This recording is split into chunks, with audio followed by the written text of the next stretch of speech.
नमस्कार दोस्तों, मैं Anoop sir Aryan civil classes में आप सभी का स्वागत करते हैं। आज हम लोग इतिहास का तीसरा हिस्सा लेके आए हैं। मैंने 2 वीडियो बना दी है आधुनिक इतिहास पे। इससे पहले थोड़ी सी तबीयत ख़राब होने के कारण हम लोग कंटिन्यूटी भंग हुई। फिर से पहले क्लास में हम लोगों ने देखा था कि किस तरह से हमारे छोटे छोटे राज्यों की जो गठन हुए हैं उत्तर मुगल काल के बाद से जो समाप्ति हुई है, उनमें हम लोग 2 राज्यों को आज पढ़ेंगे। उसके बाद सीधा हम आएंगे यूरोपीय कंपनियों के आगमन पे और उनके साथ जो कर्नाटक और मैसूर युद्ध होगा, उसके बाद जो हमारा औपनिवेशिक चरण होगा, उसके बाद हम लोग आएंगे भारतीय स्वतंत्रता संग्राम की तरफ। तो ये तीसरी वीडियो है। इसमें हम लोग समझेंगे कम से कम उन 2 छोटे छोटे स्वतंत्र राज्यों की बात करेंगे, जिसमें मराठा सबसे इम्पोर्टेंट है। मराठा के बाद सिख की बात करेंगे। तो इस एक वीडियो में ही दोनों को मैं कंप्लीट आपको देने का प्रयास किया हूँ। अगर इसको आप लोग ध्यान से पहली वीडियो से अगर देख रहे होंगे तो आगे की जो कक्षाएं होंगी आपके लिए और आसान हो जाएंगी। चलिए, तो आज हम लोग देख रहे हैं कि जो हमारा उत्तर मुगल काल के बाद से छोटे छोटे राज्य बने, जिनमें हमने अवध की बात की, फिर हमने बंगाल की बात की, तो उनको पढ़ा दिया था। आज हम लोग पढ़ेंगे सिख और मराठा। तो सबसे पहले मराठा को कवर करने जा रहे हैं हम लोग। तो जो मराठा साम्राज्य है, इसके बारे में हम जानते हैं कि जो शिवाजी, छत्रपति शिवाजी महाराज ने जो 1674 में इस साम्राज्य की स्थापना की, उसके थोड़े से बैकग्राउंड पे हम लोग ध्यान देंगे।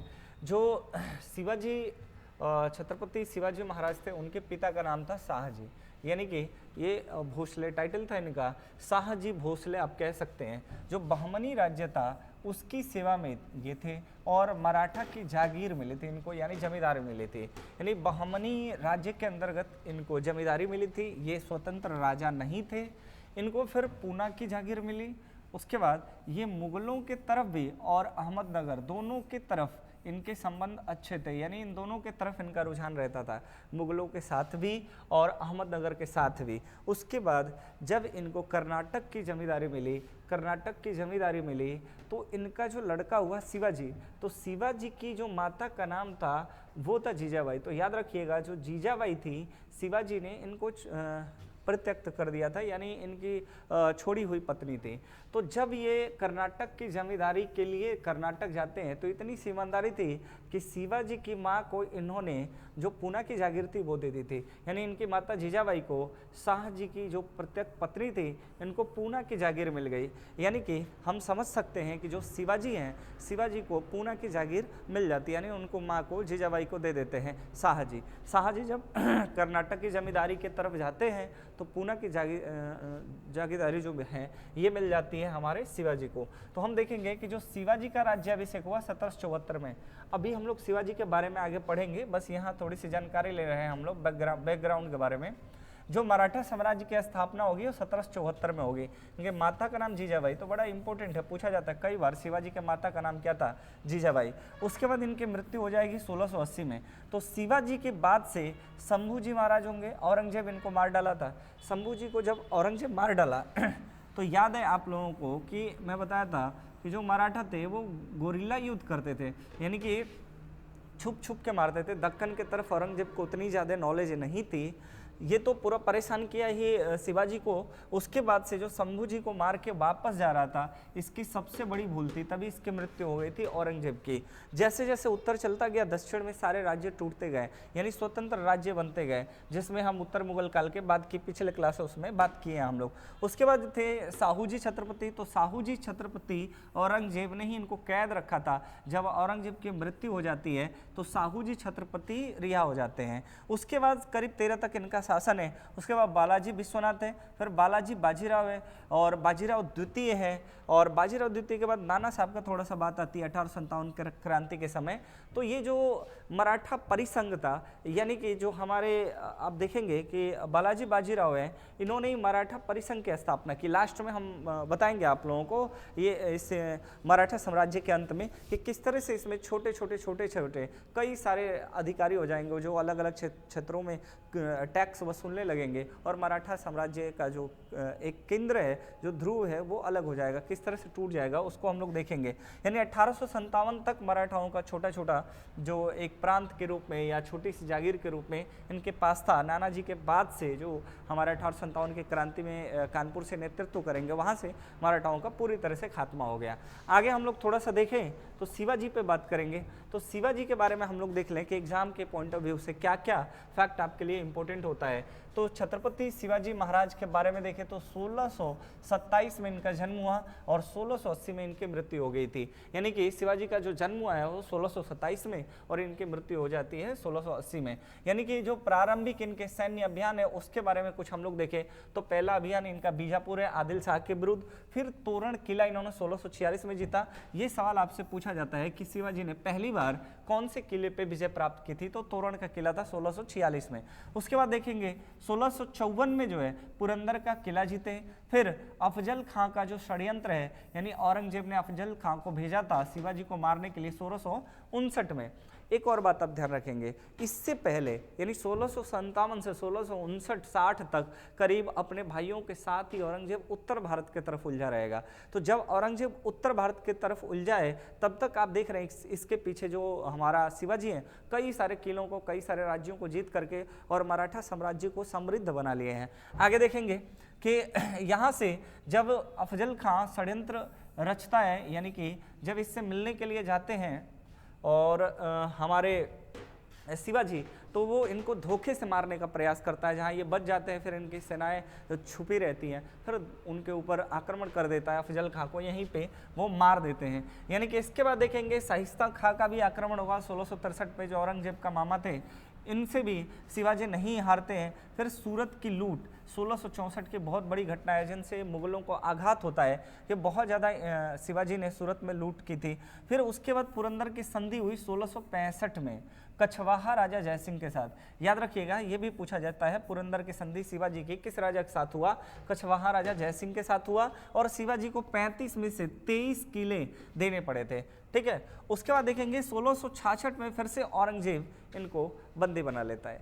और औरंगजेब जब इनको बंदी बनाया तो बड़ी रोचक सी कहानी है। आप लोगों को पता ही होगा कि जब इन्होंने उनसे बोला कि अपने राज्य में हमें मिष्ठान वितरण कराना था और वहाँ से वो मिठाई के डब्बों में बैठ के भाग गए, तभी औरंगजेब ने इनको पहाड़ी चूहिया की उपमा दिया था। ये पहाड़ी चूहिया के नाम से इनको कहा गया। तो पूछा जाता है शिवाजी को किसने पहाड़ी चूहिया कहा था, तो औरंगजेब ने कहा था। फिर सूरत की दूसरी लूट हुई 1670 में। अगर हम लोग इस क्रम को देखें तो इस सीक्वेंस से क्वेश्चन शिवाजी से आपके बनते हैं। फिर देखेंगे कि इनका जो राज्याभिषेक है वो होगा, यानी ये मजबूत हो जाएंगे तो अपना राज्याभिषेक, प्रथम राज्याभिषेक 6 जून 1674 को कराएंगे। 2 बार राज्याभिषेक होगा शिवाजी का। तो 6 जून 1674 को राज्याभिषेक होगा। उसके 11 दिन बाद इनकी माता का देहांत हो जाता है, जीजाबाई का। उस देहांत के बाद 24 सितंबर 1674 को दूसरी बार राज्याभिषेक कराते हैं। यानी शिवाजी का जो राज्याभिषेक है वो 2 बार होगा।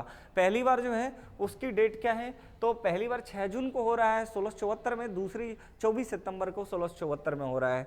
और यहाँ काशी से पंडितों को बुला करके इन्होंने बाकायदा राज्याभिषेक कराया था। फिर इनका कर्नाटक का जो अंतिम अभियान है उसके बाद से इनकी मृत्यु हो जाती है 3 अप्रैल 1680 को। यानी शिवाजी का ये साम्राज्य था। शिवाजी से ये फैक्ट इंपॉर्टेंट है, पूछे जाते हैं। पहाड़ी चूहिया तो पूछा ही जाता है। शिवाजी को स्मिथ ने डाकू प्रशासन कहा था। और डाकू प्रशासन क्यों था? क्योंकि गोरिल्ला पद्धति इनकी बड़ी फेमस थी।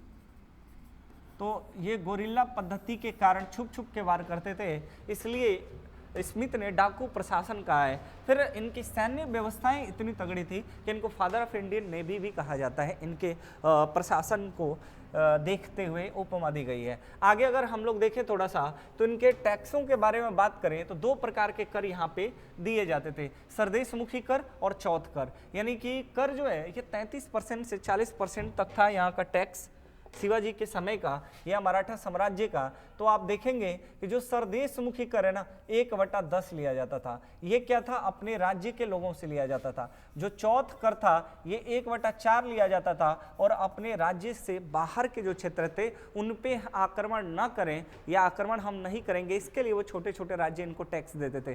तो 2 प्रकार का यहाँ पे कर है, सरदेशमुखी जो अपने क्षेत्र के लोगों से लिया जा रहा है, अपने राज्य के लोगों से लिया जा रहा है, और चौथ कर क्या है, अपने राज्य के बाहरी लोगों से लिया जा रहा है। और सबसे महत्वपूर्ण है ये शिवाजी का जो अष्टप्रधान प्रशासन था, यानी कि जो 8 मंत्री थे, इनमें पेशवा, अमात्य, सुमंत, जो चिटनीस है, सेनापति या न्यायाधीश है, पंडित राव है, वाक्यानवीस है। तो कुछ इसमें बड़े इंपॉर्टेंट है। जैसे पूछा जाता है, अभी बीपीएससी के एग्जाम में पूछा गया था एक सवाल के अष्ट प्रधान किस राजा के दरबार में थे, तो अष्ट प्रधान जो आपके थे वो शिवाजी के दरबार में थे। ठीक है, ये 8 प्रधान जो लोग थे, इनमें सबसे प्रशासन का बड़ा जो मंत्री होता था वो पेशवा कहलाता था, जो अमात्य थे वो अर्थ मंत्री होते थे, सुमंत विदेश मंत्री, चिटनीस ये पत्रचार विभाग था इनके पास, फिर स्तरीय नौबत जो सैन्य प्रधान होते थे, और न्यायाधीश न्याय विभाग को देखते, पंडित राव धार्मिक कार्यों को देखते, वाक्यानवीस गुप्तचर हुआ करते थे। इन्हीं को मिलाकर के हम अष्ट प्रधान कहते हैं। आगे देखेंगे इनका प्रशासन जो था, इनकी सेनाएं 3 भागों में बटी हुई थी। पागा सेना ये नियमित घुड़सवार सेना थी, सिहलदार ये अस्थायी घुड़सवार थी, और पैदल सेनाएं पैदल चलती थी। सिहलदार जो होते थे ये घुड़सवारी नहीं करते थे, पैदल चलते थे, आवश्यकता के अनुसार ये घुड़सवारी भी कर लेते थे। उसके बाद हम लोग बात कर रहे थे पेशवा बालाजी विश्वनाथ के बारे में। देखिए वीडियो तो बहुत तेज़ी से चलेगी, आप लोग देखेंगे तो मैं बहुत जल्दी लेक्चर दे रहा हूँ, लेकिन इतने फैक्टों को हम लोग इकट्ठा किए हैं कि ज़्यादा लंबा खींचेंगे तो वो आप मज़ा भी नहीं आएगा और आपको समझ भी उतना ही आएगा, काम भी उतना ही आएगा। इसलिए हम चाह रहे हैं कि बहुत जल्दी फैक्ट देखें। आप बारी से स्क्रीनशॉट लेते जाएंगे, नोट करते जाएंगे, मेरी बातों को आप रिवाइज भी कर सकते हैं। तो टाइम कम हो इसलिए मैं बहुत जल्दी से इन चीज़ों को बता रहा हूँ। तो देखिए पेशवा बालाजी विश्वनाथ जो थे वो चौथ और सर देशमुख जो कर था, इन दोनों को वसूलने के लिए कई सारे जो अधिकारी मराठा हुआ करते थे उनको सौंप दिए, और इन सरदारों के द्वारा एक मराठा परिसंघ बन गया। यानी मराठा परिसंघ में कौन कौन थे, तो आप देखेंगे ग्वालियर के सिंधिया, इंदौर के होलकर, पूना के पेशवा, नागपुर के भोसले, बड़ौदा के गायकवाड़, ये सारे मिला करके एक प्रकार का हमारा मराठा परिसंघ बन गया। और इस मराठा परिसंघ के कारण जो केंद्रीय सत्ता थी वो मराठाओं की कमजोर हो गई और पूरी तरह से मराठा साम्राज्य क्या हो गया, नष्ट हो गया। तो हम लोगों ने देखा, थोड़ा सा अगर रिवीजन करें पीछे जाके तो आप देखेंगे और स्क्रीनशॉट भी ले लेंगे इन चीज़ों का। तो मराठाओं के बारे में, मराठा साम्राज्य के बारे में हमने बताया कि शाहजी सबसे पहले जो राजा नहीं थे, ये क्या थे, बहमनी राज्य के सेवा में थे, मराठा जमींदार मिले, इनको पूना की जागीर मिली। मुगल और अहमदनगर के राजा दोनों के साथ इनके संबंध अच्छे थे, दोनों की तरफ रुझान रहता था। कर्नाटक की जब जमींदारी मिली तो ये अपनी परित्यक्त पत्नी जीजाबाई को पूना की जागीर दे करके और कर्नाटक चले गए, कर्नाटक की जमींदारी हासिल कर लिए। फिर इनका ही लड़का शिवाजी जो हमारा मराठा साम्राज्य की स्थापना करेगा, कब, 1774 में, और 1680 में इनकी मृत्यु हो जाएगी। फिर शंभूजी होंगे, फिर साहूजी छत्रपति, फिर बालाजी विश्वनाथ, फिर बालाजी बाजीराव द्वितीय, नाना साहब, कई सारे शासकों को हम आगे देखेंगे। फिर हमने बताया शिवाजी के बारे में, इसको भी आप स्क्रीनशॉट ले सकते हैं। इनका बीजापुर का आदिल शाह का आक्रमण पहला है, फिर तोरण के किला पे है, फिर पुरंदर के किला, अफजल खां के साथ षड्यंत्र इनका, शाइस्ता खां के साथ युद्ध, सूरत की लूट, पुरंदर की संधि, और औरंगजेब बंदी बनाएगा 1666 में। फिर सूरत की दूसरी लूट करेंगे, उसके बाद 1674 में इनका क्या होगा, तो राज्याभिषेक होगा, 2 बार राज्याभिषेक होगा। कर्नाटक का अंतिम अभियान है, उसके बाद इनकी मृत्यु 1680 में हो जाती है। उसके बाद हमने क्या देखा, अष्टप्रधान के बारे में देखा, इसका भी स्क्रीनशॉट आप ले सकते हैं कि अष्टप्रधान में कौन कौन होते थे, पेशवा, अमात्य, सुमंत, चिटनीस, सेनापति, न्यायाधीश, पंडित राव और वाक्यानवीस। तो वाक्यानवीस, उसके बाद अमात्य और पेशवा, ये सारे पूछे जाते हैं। और अष्टप्रधान किन के दरबार में था, ये बहुत ज्यादा पूछा जाता है। फिर सरदेशमुखी कर 1/10 लिया जाता था, चौथ कर 1/4। तो सरदेशमुखी अपने राज्य से, चौथ कर बाहरी राज्यों से। प्रशासन में 3 प्रकार के इनकी सेनाएं थी। और नीचे हम लोग देखें कि पेशवा बालाजी बाजीराव जो थे, या पेशवा बालाजी विश्वनाथ जी थे, इनके कारण से जब सरदेशमुखी चौथ करों को वसूलने का ठेका अधिकारियों को देंगे, सरदारों को देंगे, तो वहां से मराठा परिसंघ बनेगा, छोटा छोटा बन जाएगा, अलग अलग बढ़ जाएगा, जिसके कारण केंद्रीय सत्ता कमजोर हो जाएगी। तो हम लोगों ने देखा कि किस तरह से मुगलों के बाद से कुछ राज्य बन रहे हैं, अवध और बंगाल देखे, फिर मराठा देखे, इसके बाद छोटा सा सिख, फिर जाट, त्रावणकोर, हैदराबाद, कई सारे राज्य थे। राजपूतों का भी राज्य बनेगा जो पश्चिमी राजस्थान और गुजरात के साइड में मुगलों से अलग होकर के एक स्वतंत्र राज्य बनाएंगे, लेकिन सबके बारे में हमें उतनी डीप में नहीं जाननी है। मराठा साम्राज्य से सवाल आता है, उसके बाद सिखों से आता है। तो सिख के बारे में थोड़ा सा हम लोग बात कर लें। अगर हम देखें सिख संप्रदाय के बारे में, तो जो सिख संप्रदाय है उनके 10 गुरु हैं।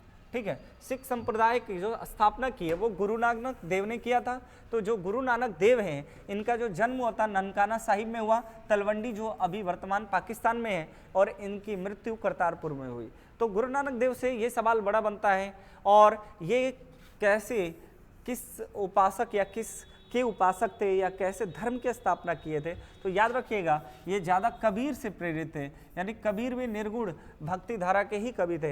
यानी कबीर के बारे में आपने देखा होगा तो उनका फिलोसफी, उनका दर्शन ही बिल्कुल अलग है। यानी वो हिंदू नहीं मुसलमान सबको एक ही नज़र से इन्होंने तौला था कबीर जी ने। तो निर्गुण जो भक्ति है उसी से प्रेरित होकर गुरु नानक देव ने सिख धर्म की स्थापना की, लंगर की शुरुआत की। दौलत खां के यहाँ नौकरी की थी। दौलत खां लोधी जो इब्राहिम लोधी के चाचा थे, ये इनको भी एक जमींदारी हरियाणा की मिली हुई थी, और सिख धर्म की स्थापना इन्होंने किया। तो थोड़ा सा गुरुओं से कैसे सवाल आते हैं इनको हम लोग जल्दी जल्दी देख लेते हैं।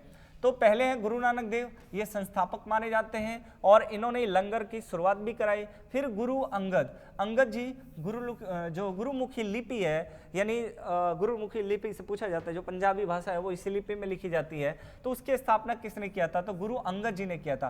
फिर गुरु अमरदास ये लंगर को अस्थायी व्यवस्था बना दिए, और सती प्रथा का विरोध इन्होंने किया था। गुरु रामदास ने अमृतसर की स्थापना की थी, अमृतसर का संस्थापक थे, ये इंपॉर्टेंट है आपके लिए। और अकबर के ये समकालीन थे। उसके बाद देखेंगे, और अकबर के साथ अच्छे संबंध भी थे इनके। अर्जुन दास जो है ये गुरु ग्रंथ साहिब की रचना की। गुरु ग्रंथ साहिब की रचना किसने किया? तो अर्जुन दास ने, या इन्होंने स्वर्ण मंदिर की स्थापना की, और जहांगीर ने इनको फांसी दे दी थी। फिर गुरु हरगोविंद सिंह जी हैं, इन्होंने अकाल तख्त की स्थापना की। फिर हर राय हैं, गुरु हर राय मुगल काल के उत्तराधिकारी युद्ध में भाग लिया था इन्होंने। दारा सिकोह से अच्छे संबंध थे। तो आप जानते हैं दारा सिकोह, और दारा सिकोह जो सबसे मुगल काल का शिक्षित व्यक्ति, ये 52 उपनिषदों का फारसी में अनुवाद कराया था, लेकिन दुर्भाग्यवश ये शासक नहीं बन पाया अपने भाइयों के संघर्ष में। फिर गुरु हरिकृष्ण हैं, जिनकी मृत्यु चेचक रोग से हो गई। फिर गुरु तेग बहादुर, औरंगजेब ने इनको फांसी दे दी थी, और गुरु तेग बहादुर के बारे में पूछा जाता है, औरंगजेब ने फांसी दिलाई थी। और यह है गुरु गोविंद सिंह। गुरु गोविंद सिंह ने खालसा सेना की स्थापना की थी, और पाहुल प्रथा की शुरुआत की थी। एक कहानी बता दूं मैं छोटी सी, कि जब 1857 की क्रांति होगी, बहादुर शाह जफर के विरुद्ध अंग्रेज जब लड़ाई छेड़ेंगे, तो इन मुगलों ने कई सारे इनके गुरुओं को फांसी दी है, जैसे तेग बहादुर को दिया है, अर्जुन देव को दिया है। तो जो सिख रेजिमेंट था अंग्रेजों का, उन्होंने दिल्ली पे बहुत कमाल किया था बहादुर शाह जफर को हराने के लिए। तो अंग्रेजों ने नारा ही यही दिलाया था कि ये आपके जो गुरु थे उन्होंने ये कसम खाई थी या बोला था कि मुगलों का अंत, हमारे वंशज आएंगे और मुगलों का अंत करेंगे। तो एक तरह से सिख रेजिमेंट ने पूरा बर्बाद करने में रोल निभाई थी बहादुर शाह जफर को, या मुगलों को पूरी तरह से ख़त्म करने में। तो यही पॉलिसी अंग्रेज़ों की रही थी, और अंग्रेज़ों ने एक सफलतापूर्वक 1857 की क्रांति को दबा भी दिया था। ठीक है, तो ये आज का वीडियो हमारा 2 राज्यों पे, मराठा पे और सिख पे था, और मैं उम्मीद करता हूँ आप लोगों को समझ आया होगा। फिर ऐसे ही कंटिन्यू हम बनाए रखेंगे। अगले वीडियो में हम यूरोपीय कंपनियों का आगमन देखेंगे, सिर्फ फैक्ट से फैक्ट जोड़ के ही रखेंगे। फालतू का इधर उधर के जो समय बर्बाद होते हैं वो आपके बचेंगे, और इनका स्क्रीनशॉट लेकर के बाकायदा अगर आप नोट्स बनाएं, और जैसे 10-20 वीडियोस हो जाएंगे तो मॉडर्न हिस्ट्री आप लोगों का कंप्लीट हो जाएगा। ठीक है, बहुत बहुत धन्यवाद।